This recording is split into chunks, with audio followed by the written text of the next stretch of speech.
7. Cuando se dividió la tierra, y los hijos de Noé que salieron del arca fueron Sem, Cam, y Jafet, estos fueron los 3 hijos de Noé de los cuales se pobló toda la tierra. Así, al relato bíblico del diluvio le sigue el recital de la tabla de las naciones, Génesis 10, un documento singular del cual dudaron los expertos en un principio, debido a que en él había una relación de naciones desconocidas. Más tarde, se le desmenuzó críticamente y por último, después de 1,5 siglos de descubrimientos arqueológicos, provocó la sorpresa por su precisión. Es un documento que conserva gran cantidad de información histórica, geográfica y política en lo referente a la elevación de una insuficiente y escasa humanidad, que, desde el lodo y la desolación que siguió al diluvio, llegó a levantar civilizaciones e imperios. Dejando para el final al importantísimo linaje de Sem, la tabla de las naciones, comienza con los descendientes de Jafet, que significa, el hermoso, y los hijos de Jafet. Gomer, Magog y Madai, Yaván, Tubal, Mesec y Tiras, y los hijos de Gomer, Ascanaz, Rifat, y Togarma, los hijos de Yaván, Elisa, Tarsis, los Kitim, y los Dodanim, de ellos surgieron las naciones isleñas.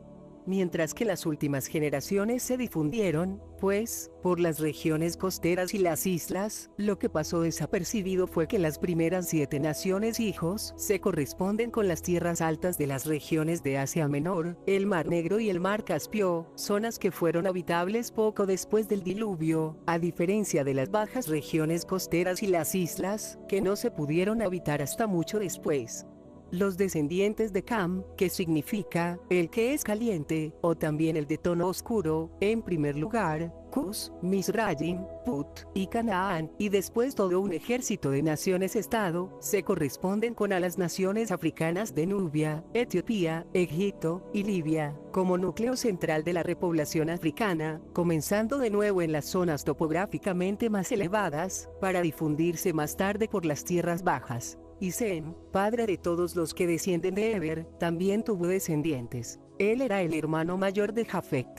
Las primeras naciones de los hijos de Sem fueron Elam, Asur, Arpaxad, Lud y Aram, naciones-estado que cubrían las tierras altas del arco que va desde el Golfo Pérsico, por el sur, hasta el mar Mediterráneo, por el noroeste, bordeando la gran región entre los ríos, que aún no eran habitables. A estas tierras se les podría llamar tierras del puerto espacial. Mesopotamia, donde había estado el puerto espacial antes del diluvio en la montaña de los Cedros, donde seguía funcionando el lugar de aterrizaje. El país de Salem, donde se estableció el centro de control de misiones después del diluvio. Y la adyacente península del Sinaí, lugar del futuro puerto espacial. El nombre del antepasado de todas estas naciones, Shem, que significa cámara celeste, resulta, así pues, bastante elocuente. Esta división general de la humanidad en 3 ramas, tal como se nos cuenta en la Biblia, no solo estaba en función de la geografía y la topografía de las regiones por las que se distribuyó el hombre, sino también de la división de la tierra entre los descendientes de Enlil y los descendientes de Enki. A Sem y a Jafet se les muestra en la Biblia como buenos hermanos, mientras que la actitud hacia el linaje de Cam, y especialmente de Canaán, es más bien la de un amargo recuerdo. En toda esta saga nos encontramos con relatos dignos de contar, relatos de dioses y hombres, y relatos de sus guerras. La leyenda de la división del mundo antiguo en 3 ramas coincide también con lo que sabemos acerca del auge de las civilizaciones. Los expertos han reconocido que hubo un cambio abrupto en la cultura humana hacia el 11.000 a.C., momento en el que creemos ocurrió el diluvio según nuestros descubrimientos, y han dado en llamar a esa era, la era de la domesticación mesolítico, o como otras le llaman, edad de piedra media. Hacia el 7400 a.C., exactamente 3600 años después, se ha reconocido otro avance repentino. Los expertos le han llamado la era de Neolítico, o como otras le llaman, Nueva Edad de Piedra, pero el rasgo principal fue el del cambio de la piedra por la arcilla, además de la aparición de la alfarería. Y después, de repente e inexplicablemente, pero exactamente 3600 años más tarde, tuvo lugar el florecimiento, hacia el 3800 a.C., de la alta civilización de Sumer, en la llanura entre los ríos Tigris y Éufrates. A esta, le siguió, hacia el 3100 a.C., la civilización del río Nilo. y hacia el 2800 a.C., hizo su aparición la tercera civilización de la antigüedad, la del río Indo. Estas fueron las tres regiones que se le asignaron a la humanidad. En ellas evolucionaron las naciones de Oriente Próximo, África e Indoeuropa, una división que se reflejó fielmente en la tabla de las naciones del Antiguo Testamento. Este fue, según las crónicas sumerías, el resultado de unas decisiones deliberadas de los Anunnaki. Los Anunnaki, que decretan los destinos, se sentaron a intercambiar propuestas en cuanto a la Tierra. Las cuatro regiones crearon. Con estas sencillas palabras, reflejadas en varios textos sumerios, se decidió el destino de la Tierra y de sus habitantes después del diluvio. A las tres civilizaciones de la humanidad se les asignaron tres regiones, reteniendo una cuarta para los Anunnaki para su propio uso. A esta, se le dio el nombre de Tilnum, que significa tierra de los proyectiles. En Escalera al Cielo, ofrecimos las evidencias que nos permitían identificar a Tilmun con la península del Sinaí. En lo referente a la habitación humana, fueron los descendientes de Sem, los moradores de las arenas, los de las escrituras egipcias. Estos eran los únicos que podían residir en las zonas no prohibidas de la península.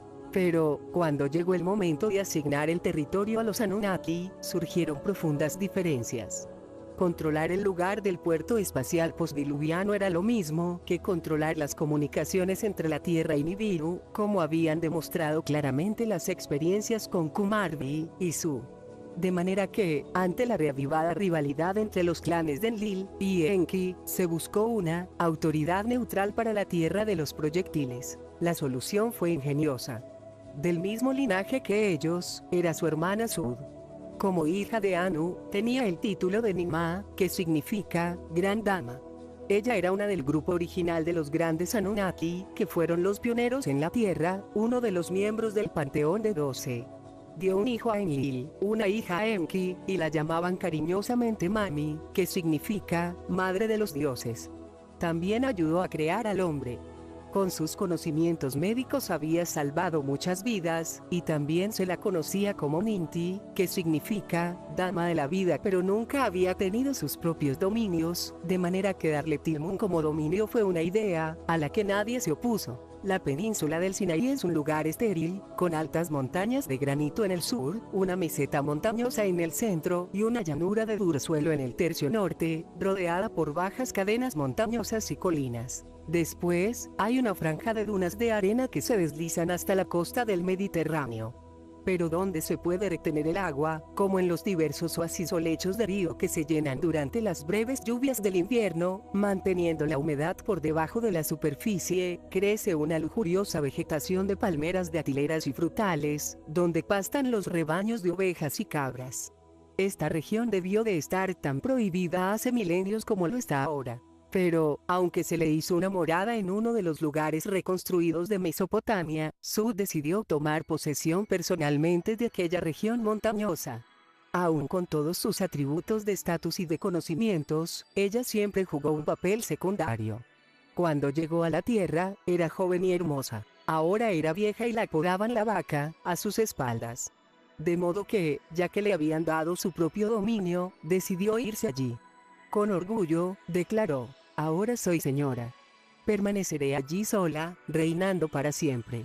Sin poder disuadirla, Ninurta puso en práctica su experiencia en la construcción de represas y en la canalización del agua para hacer habitable la nueva región montañosa de su madre. Se nos habla de estas acciones en la tablilla 9 de las hazañas y proezas de Ninurta, cuando éste le dice a su madre: ya que tú, noble dama, habías ido sola a la tierra de desembarco. Ya que a la tierra descorazonadora sin temor fuiste. Una presa levanté para ti, para que esta tierra pudiera tener una señora, completando las obras de irrigación, y llevando gente para que realizara las tareas requeridas. Ninurta le aseguró a su madre que tendría abundante vegetación, maderas y minerales en su morada de las montañas. Sus valles serán verdes de vegetación, sus laderas producirán miel y vino para ti, producirán árboles abalún y madera de boj. Sus bancales se adornarán con frutos como en un jardín. El Arsak te dará la fragancia de los dioses, te dará brillantes cursos de agua. Sus minas te darán, como tributo, cobre y estaño. En sus montañas se multiplicará el ganado, grande y pequeño. El Arsak engendrará criaturas de 4 patas. Ciertamente, esta es una descripción adecuada de la península del Sinaí, una tierra de minas, la principal fuente de cobre, turquesas y otros minerales en la antigüedad, fuente de madera de acacia, que se utilizaba para el mobiliario de los templos, un lugar verde donde se podía conseguir agua, un lugar donde pudieran pastar los rebaños. ¿Será casualidad que el principal río de invierno de la península se siga llamando Arish, que significa el labrador, siendo este, Urash, el apodo de Ninurta? Al hacerle un hogar a su madre en la región de los picos de graníticos en el sur del Sinaí, Ninurta le dio un nuevo título, Ninarsag, que significa dama de la montaña prominente. Y aquel fue el título por el que se llamaría Asud a partir de entonces. El término montaña prominente indica que aquel era el pico más alto de la región. Esta es la montaña que conocemos en la actualidad como Monte Santa Catalina, un pico reverenciado desde la antigüedad, desde milenios antes de que se construyera el cercano monasterio. En sus proximidades se eleva una montaña ligeramente más baja, la que los monjes llaman Monte Moisés, dando a entender que se trata del Monte Sinaí del Éxodo.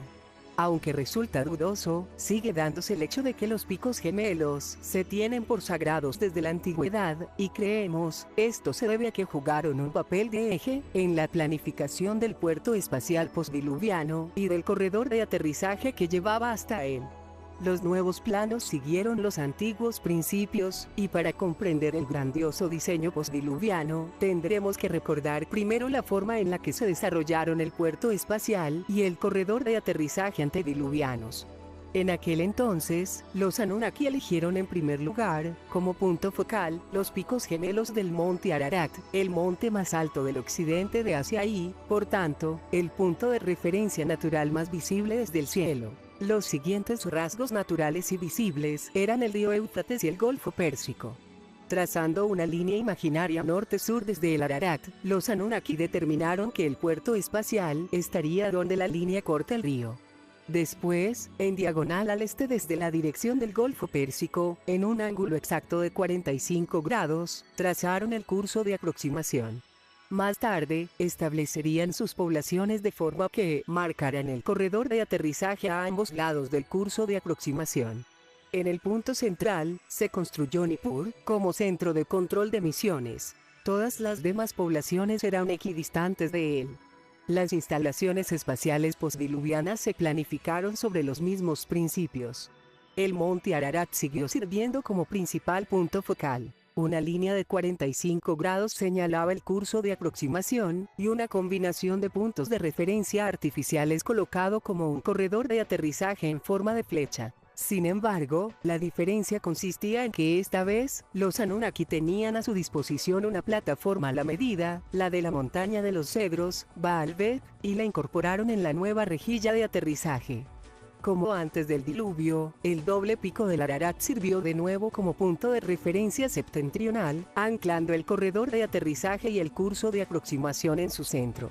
La línea sur del corredor de aterrizaje conectaba el Ararat con el pico más alto de la península del Sinaí, el Arsag, Monte Santa Catalina, y su gemelo, el Monte Moisés.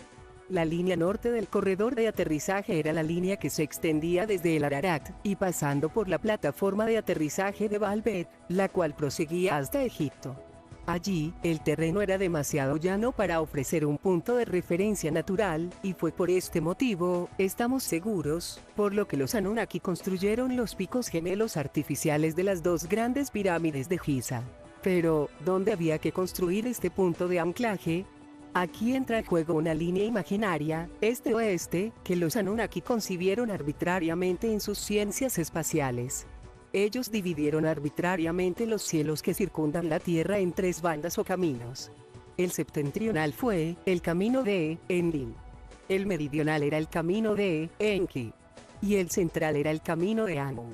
Como separación, estaban las líneas que conocemos como paralelo 30 norte y paralelo 30 sur. El paralelo 30 norte parece haber sido particularmente importante y sagrado. Las ciudades santas desde la antigüedad, desde Egipto hasta el Tíbet, se han situado sobre el paralelo 30.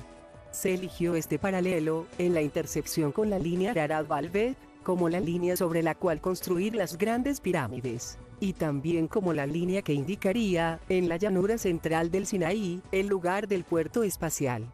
Una línea, en la mitad exacta del corredor de aterrizaje, el curso de aproximación, tenía que llevar al punto exacto del puerto espacial en el paralelo 30. Creemos que así es como se estableció la ruta de aterrizaje y se marcó el lugar del puerto espacial, y que así es como se estableció la localización de las grandes pirámides de Giza. Al sugerir que las grandes pirámides de Giza no fueron construidas por los faraones sino, milenios antes, por los Anunnaki, es evidente que estamos contradiciendo las teorías oficiales sobre estos monumentos. La teoría de los egiptólogos del siglo XXI, que sostenía que las pirámides de Egipto, incluidas las 3 singulares pirámides de Giza, fueron construidas por una sucesión de faraones para que les sirvieran de tumbas, hace tiempo que ha dicho todo lo contrario. Pues en ninguna de ellas se han encontrado los cuerpos de los faraones que supuestamente las habían construido. Así, se suponía que la gran pirámide de Giza la había construido Khufu, Keops, y que la pirámide gemela la había construido un sucesor llamado Chefra, Kefren, y que la tercera y más pequeña la había construido un tercer sucesor, Menkaura, Miserino, todos ellos reyes de la sexta dinastía. Los mismos egiptólogos sugerían que la esfinge debió ser construida por Kefren, debido a que estaba situada junto a la calzada que lleva a la segunda pirámide. Por un tiempo se creyó que se había encontrado la prueba en la más pequeña de las 3 pirámides de Giza, y la identidad del faraón que la había construido quedó establecida. El mérito de esto se le atribuyó al coronel Howard Vice y a sus 2 ayudantes, que afirmaban haber descubierto dentro de la pirámide el ataúd y los restos momificados del faraón Menkaura, Miserino en griego. Sin embargo, el hecho que se sabe evidentemente por los expertos desde hace algún tiempo pero, por algún motivo, poco publicitado es que ni el ataúd de madera, ni los huesos encontrados eran auténticos. Indudablemente, el coronel Vice y sus amigotes, llevaron a la pirámide un ataúd de alrededor de 2000 años de antigüedad mucho después de que viviera Menkaura, así como unos restos humanos de una época cristiana, y los puso juntos para montar el más vergonzoso fraude arqueológico. Las teorías actuales en lo referente a los constructores de las pirámides se basan en gran medida en el descubrimiento del nombre de Khufu inscrito en jeroglíficos dentro de un compartimento de la Gran Pirámide, el cual estaba sellado desde la antigüedad, y aparentemente debía ser veraz. Lo que ha pasado inadvertido es que el descubridor de esa inscripción fue el mismo coronel Vice, junto con sus ayudantes, en 1837. En Escalera al Cielo hemos reunido evidencias sustanciales que demuestran que esa inscripción fue una falsificación perpetrada por sus descubridores.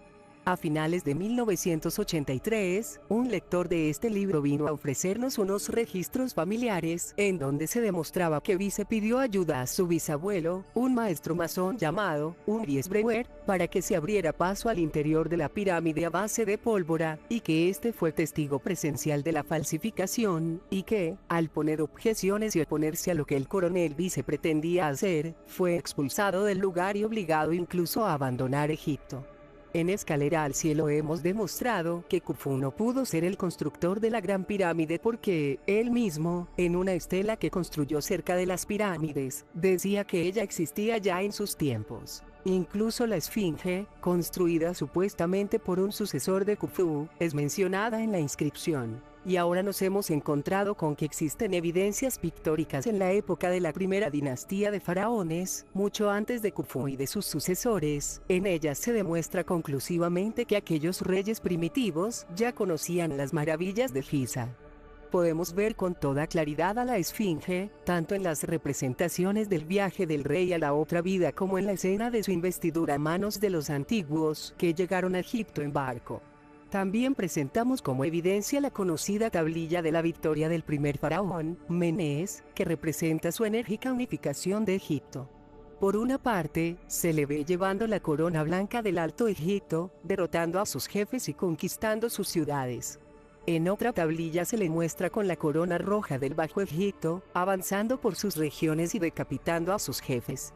A la derecha de su cabeza, el artista escribió el sobrenombre de Narmer, al que se hizo acreedor el rey. A la izquierda, la tablilla representa la estructura más importante de los territorios recién conquistados, la pirámide. Todos los expertos coinciden en que la tablilla representa realmente los lugares, las fortificaciones, y los enemigos con que se encontró Menes en su campaña de unificación del Alto y el Bajo Egipto. Sin embargo, el símbolo de la pirámide es el único que parece haber escapado a tan cuidadosa interpretación. Sostenemos que este símbolo, como todos los demás de la tablilla, se dibujó e incluyó de forma tan prominente en la parte del Bajo Egipto, porque esa estructura ya existía en aquellos tiempos. Todo el complejo de Giza, pirámides y esfinge, ya existían, por tanto, cuando se estableció la realeza en Egipto. Sus constructores no fueron ni pudieron haber sido los faraones de la sexta dinastía.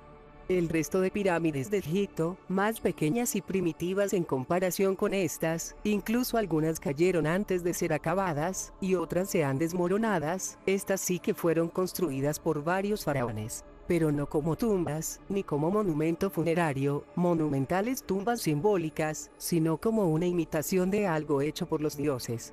Pues en la antigüedad se sostenía y se creía que las pirámides de Giza y la esfinge que las acompaña señalaban el camino hacia la escalera al cielo, el puerto espacial, que se encontraba en la península del Sinaí.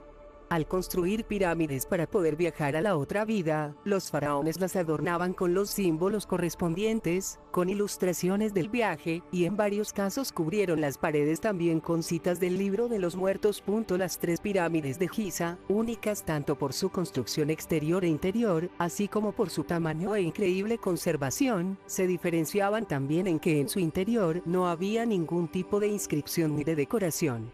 Son estructuras austeras y funcionales que se elevan en la llanura como balizas gemelas, no para servir a los hombres sino a aquellos que del cielo a la tierra vinieron. Sostenemos que la primera de las pirámides de Giza en ser construida fue la tercera, para servir de modelo a escala. Y, después, conservando la preferencia por los puntos focales con dos picos, se construyeron las dos pirámides grandes. Aunque la segunda pirámide es más pequeña que la Gran Pirámide, parece ser de la misma altura. Esto se debe a que se construyó sobre un terreno algo más elevado, de modo que, para que alcanzara la misma altura, no tenía que ser tan grande como la primera. Aparte de su incomparable tamaño, la Gran Pirámide es única también en que, además del pasadizo descendente que hay en las otras pirámides, tiene un singular pasadizo ascendente, un corredor nivelado, dos cámaras superiores y una serie de compartimentos estrechos. A la cámara más alta se llega a través de una gran galería increíblemente elaborada y de una antecámara que se podía sellar tirando de una cuerda. La cámara superior albergaba, y todavía alberga, un inusual bloque de piedra vacío que resuena como una campana, y que para cuya elaboración se debió utilizar una sorprendente tecnología. Por encima de la cámara hay una serie de espacios bajos y estrechos que amplifican la resonancia. ¿Cuál era el propósito de todo aquello? Hemos descubierto muchas similitudes entre los rasgos particulares de la Gran Pirámide y el antediluviano Ekur, que significa, casa que es como una montaña, de Enlil, su sigurat en Nippur. Al igual que la Gran Pirámide se elevaba en las alturas para dominar la llanura circundante. En épocas antediluvianas, el Ekur de Nippur albergó el Duranki, que significa enlace cielo-tierra, y sirvió como centro de control de misiones, equipado con las tablillas de los destinos, los paneles de datos orbitales. También albergaba la Dirga, una misteriosa cámara oscura cuya radiación dirigía a las naves espaciales para que aterrizara en Sipar. Todos los misterios y funciones del Ekur fueron descritos en el relato de Su, pero todo aquello fue escrito antes del diluvio. Cuando se volvió a habitar Mesopotamia y se reconstruyó Nippur, la morada de Enlil fue un gran templo rodeado de patios, con puertas a través de las cuales podían entrar los adoradores. Ya no había ningún territorio prohibido. Tanto las funciones relacionadas con el espacio como el mismo puerto espacial se habían llevado a otra parte. Los textos sumerios dicen que, el nuevo, misterioso y sobrecogedor Ekur, la casa que es como una montaña, se estableció en un lugar distante, bajo la égida de Ninarsag, y no de Enlil. Así, el relato épico de un primitivo, aunque postdiluviano, rey sumerio llamado Etana que fue elevado hasta la morada celeste de los Anunnaki, afirma que su ascenso comenzó no lejos del nuevo Ekur, en el lugar de las águilas, es decir, no lejos del puerto espacial. En el libro de Joven Acadio titulado Lulul Belimeki, Yo alabo al Señor de las profundidades, se habla del irresistible demonio que ha salido de Lekur, en un país más allá del horizonte, en el mundo inferior África. Al no reconocer la inmensa antigüedad de las pirámides de Giza o la identidad de sus verdaderos constructores, los expertos se han quedado desconcertados por la aparente referencia a un Ekur lejos de Sumer. De hecho, si se siguen las interpretaciones aceptadas de los textos mesopotámicos, nadie llegó a saber en Mesopotamia de la existencia de las pirámides egipcias. Ninguno de los reyes mesopotámicos que invadió Egipto, ninguno de los mercaderes que comerciaban con él, ninguno de los emisarios que fueron allí enviados, nadie habla de estos colosales monumentos. ¿Cómo es posible? Sugerimos que los monumentos de Giza sí que eran conocidos en Sumer y en Akkad. Sugerimos que la Gran Pirámide era el Ekur postdiluviano, del cual los textos mesopotámicos hablan largo y tendido, como pronto veremos. Y sugerimos que en los antiguos dibujos mesopotámicos se representaron las pirámides tanto durante su construcción como una vez terminadas. Ya hemos mostrado a qué se parecían las pirámides mesopotámicas, nos referimos a los sigurats o torres escalonadas de Sumer. Pero, en algunas de las más arcaicas representaciones sumerías, nos encontramos con unas estructuras completamente diferentes. En unas podemos ver la construcción de una estructura de base cuadrada y lados triangulares, una pirámide de lados lisos. En otras representaciones se ve la pirámide terminada, con el símbolo de la serpiente, detalle que la ubica claramente en el territorio de Enki. Y aún en otras se dota de alas a la pirámide terminada, para indicar su función, relativa al espacio. Esta representación, de la que se han encontrado varias, muestra a la pirámide junto con otros rasgos sorprendentemente precisos. Una esfinge agazapada de cara, al lugar de los juncos. Otra esfinge al otro lado del lago de los juncos, dando soporte a la sugerencia de los textos egipcios, de que había otra esfinge encarada en la península del Sinaí. Tanto la pirámide como la esfinge cercana están situadas junto a un río, al igual que el complejo de Giza está situado junto al Nilo. Y más allá de todo esto se ve una masa de agua sobre la cual navegan dioses con cuernos, lo mismo que sostenían los egipcios al afirmar que sus dioses habían venido del sur, a través del Mar Rojo. La sorprendente similitud entre esta arcaica representación sumeria y otra arcaica representación egipcia, ofrece evidencias convincentes acerca de un conocimiento común, tanto en Egipto como en Sumer, de la existencia de las pirámides y la esfinge. Incluso en los menores detalles, como el de la pendiente concreta de la Gran Pirámide de 52 grados, la representación sumeria parece ser precisa. Así pues, la inevitable conclusión es que en Mesopotamia sí que se sabía de la existencia de la Gran Pirámide, por ningún otro motivo más que porque la habían construido los mismos Anunnaki que construyeran el Ekur original de Nippur. Y, del mismo modo y con toda la lógica del mundo, también le llamaron Ekur, que significa casa, que es como una montaña. Al igual que su predecesora, la Gran Pirámide de Giza tenía unas misteriosas cámaras oscuras y estaba equipada con instrumentos que dirigían a las naves espaciales hasta el puerto espacial postdiluviano del Sinaí. Y para asegurarse de su neutralidad, la pirámide se puso bajo el patronazgo de Ninarsag.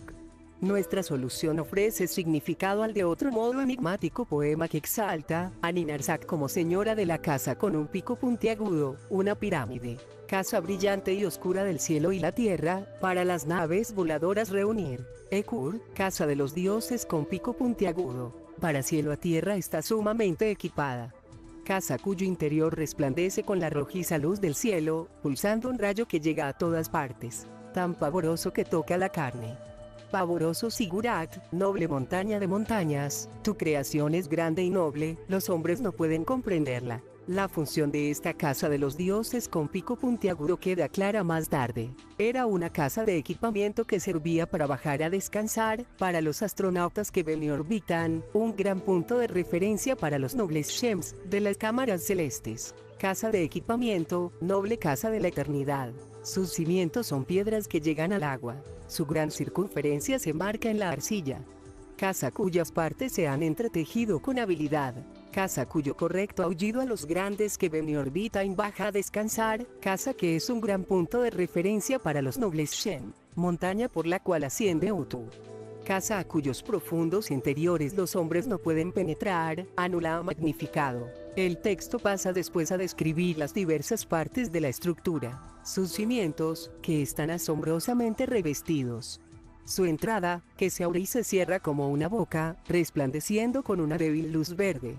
El umbral, como la gran boca de un dragón, abierta a la espera. Los marcos de la puerta, como los filos de un puñal que mantiene lejos al enemigo. Su cámara interior es como una vulva, custodiada por puñales que se arrojan desde la aurora hasta el crepúsculo. Su resplandor lo que emite, es como un león que nadie se atreve a atacar. Después se describe una galería ascendente. Su bóveda es como un arco iris, la oscuridad termina allí, en un estremecimiento envuelta. Sus junturas son como un buitre con las garras listas para cerrarse. Allí, al final de la galería está la entrada a la cima de la montaña. Al enemigo no está abierta. Solo a los que viven, para ellos está abierta. 3 mecanismos de cierre: el cerrojo, la barra y el pasador, deslizándose en un lugar aterrador, protegen el acceso a la cámara superior, desde la cual el Ekur inspecciona cielo y tierra, una red extiende. Estos son detalles que sorprenden por su precisión, cuando se leen en conjunción con lo que ahora sabemos acerca de las entrañas de la Gran Pirámide. Se entraba a través de una abertura en su cara norte, oculta por una piedra giratoria que, ciertamente, se abría y se cerraba como una boca. Después, desde una plataforma se dirigía hacia una abertura que daba a un pasadizo descendente, como la gran boca de un dragón, abierta a la espera. La entrada abierta se protegía del peso de la pirámide que sostenía de ella con un par de enormes bloques de piedra situados en diagonal, como los filos de un puñal que mantiene lejos al enemigo, mostrando una enigmática piedra tallada en mitad de la entrada. Al poco tiempo de entrar por el pasadizo descendente, comenzaba el pasadizo ascendente, que llevaba a un pasillo horizontal a través del cual se podía llegar al corazón de la pirámide, la cámara de emisiones en el interior como una vulva. El pasadizo ascendente llevaba también a una majestuosa galería ascendente, laboriosamente construida, cuyos muros se aproximaban capa a capa, a medida que se elevaban, dando la sensación de que las junturas de las paredes eran como un buitre con las garras listas para cerrarse. La galería llevaba a la cámara superior, desde la cual una red, un campo de fuerza, inspeccionaba cielo y tierra. Se llegaba a ella a través de una antecámara de compleja construcción, donde ciertamente se instalaron 3 mecanismos de cierre, listos para deslizarse y no abrirse al enemigo. Tras describir el Ekur por dentro y por fuera, el texto laudatorio nos ofrece información acerca de sus funciones y de la localización de la estructura. En este día la misma señora habla con verdad. La diosa de las naves voladoras, la gran dama pura, entona su alabanza. Yo soy la señora. Anu ha determinado mi destino. La hija de Anu soy. Enlil me ha otorgado un gran destino. Su hermana princesa soy. Los dioses han puesto en mi mano los instrumentos de guía de cielo-tierra. Madre de las cámaras celestes soy. Ereshkigal me asignó el lugar de apertura de los instrumentos de guía. El gran punto de referencia, la montaña por la que asciende Utu, me he puesto como en un trono real. Sí, como hemos concluido, Ninarsag era la neutral señora de la pirámide de Giza, se tendrá que admitir que también debió ser conocida y reverenciada como diosa en Egipto. Y este es, ciertamente, el caso, excepto que los egipcios la llamaban Hathor. Los libros de texto nos dicen que este nombre significa casa de Horus, pero esto es correcto solo superficialmente. La pronunciación de su nombre proviene del jeroglífico Ra, en donde se representa una casa y un halcón, siendo este último el símbolo de Horus, debido a que podía remontarse en el aire como un halcón. Lo que el nombre de la diosa significaba realmente era, diosa cuyo hogar está donde los halcones están, donde los astronautas tienen su hogar, el puerto espacial. Después del diluvio, este puerto espacial estaba situado, como ya hemos dicho, en la península del Sinaí. Así pues, el título Hathor, hogar de los halcones, hubiera requerido que la diosa que lo llevara fuera señora de la península del Sinaí. Y así es como era, de hecho, ya que los egipcios consideraban que la península del Sinaí era el dominio de Hathor. Todas las estelas y los templos que los faraones egipcios construyeron en el Sinaí estaban dedicados exclusivamente a esta diosa.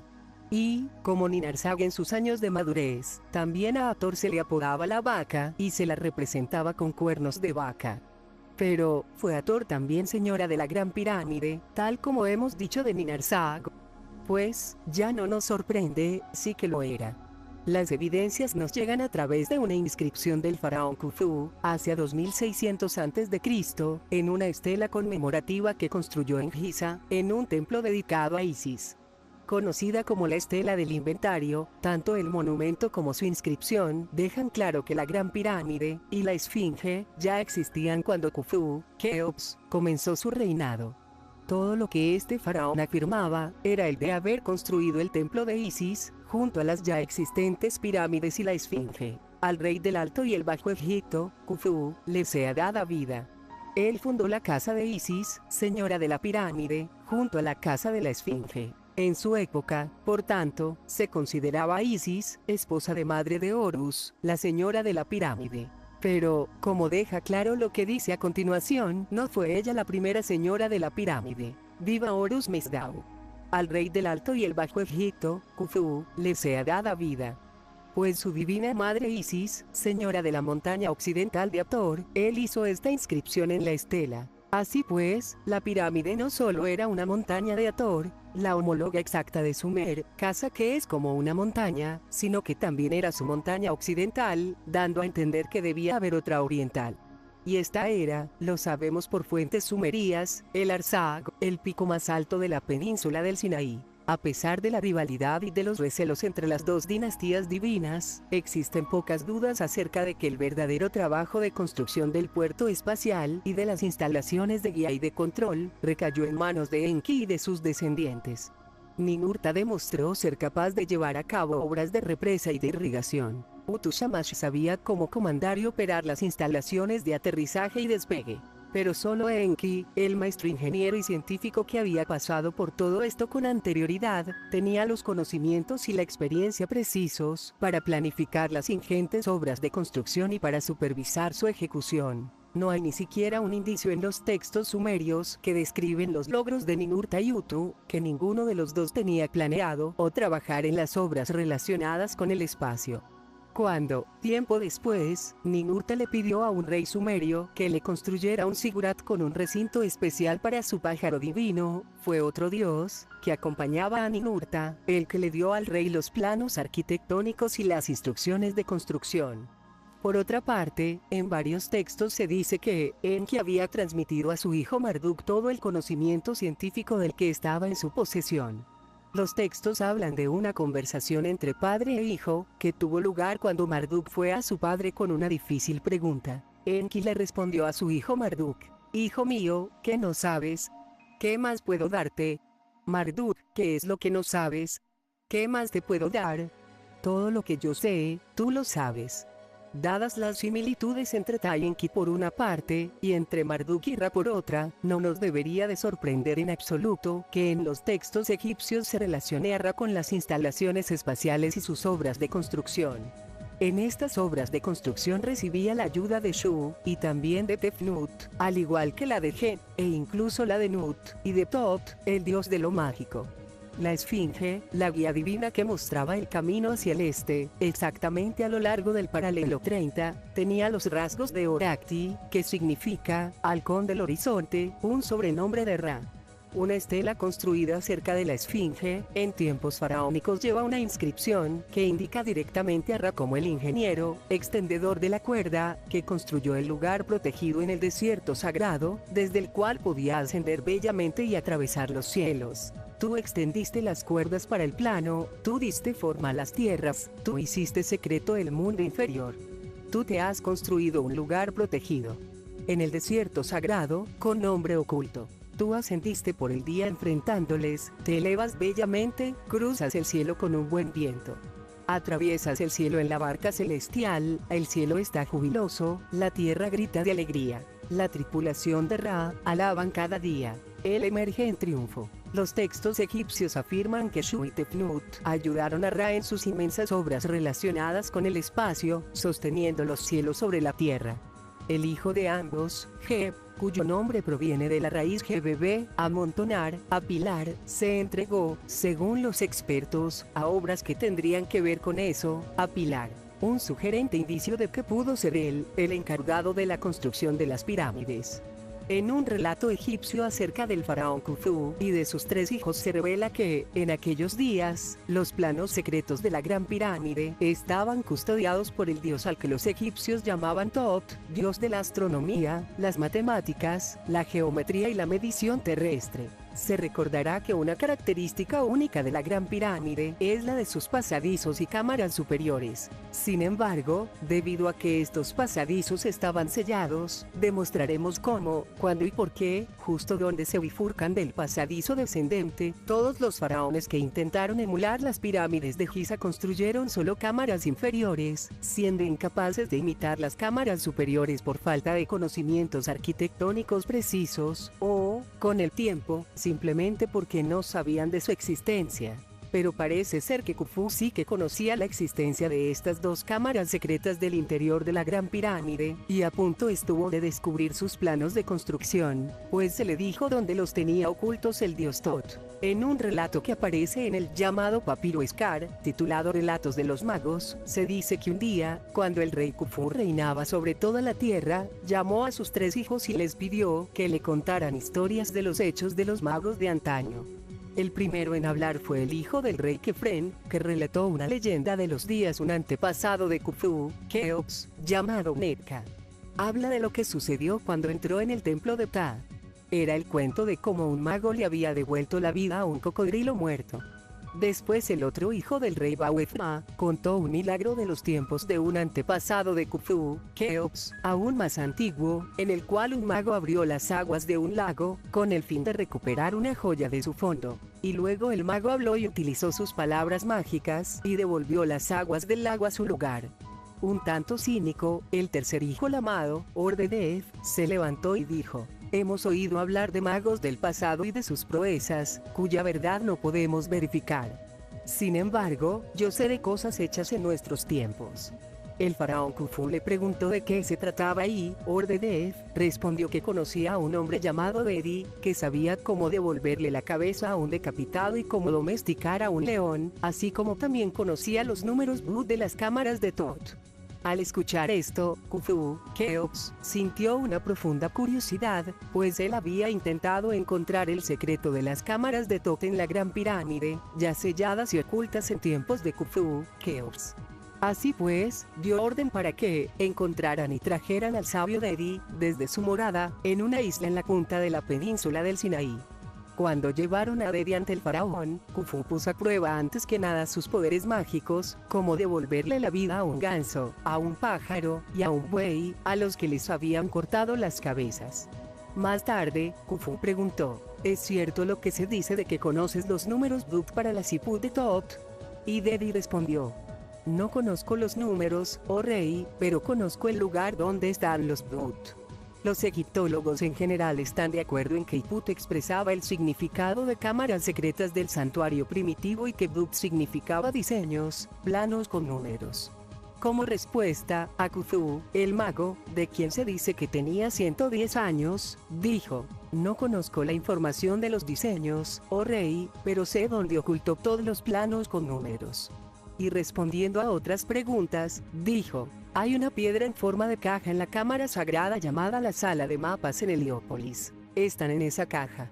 Emocionado, Khufu dio orden a Dedi para que fuera a buscar la caja para él. Pero Dedi respondió que ni él ni Khufu podrían hacerse con ella, pues era un futuro descendiente de Khufu el que estaba destinado a encontrarla. Esto, dijo, es lo que había decretado Ra. Claudicando ante la voluntad del dios, Khufu terminaría, como ya vimos, construyendo solamente un templo dedicado a la señora de la pirámide. El círculo de evidencias se completa así. Los textos sumerios y los egipcios se confirman entre sí, y confirman nuestras conclusiones. La misma diosa neutral fue la señora del pico más alto del Sinaí y de la montaña artificial construida en Egipto, puntos de anclaje del corredor de aterrizaje. Pero la intención de los Anunnaki de conservar neutrales la península del Sinaí y sus instalaciones no duraría demasiado. La rivalidad y el amor se combinaron trágicamente para alterar con lo establecido, y la dividida tierra no tardó en verse involucrada en las guerras de la pirámide.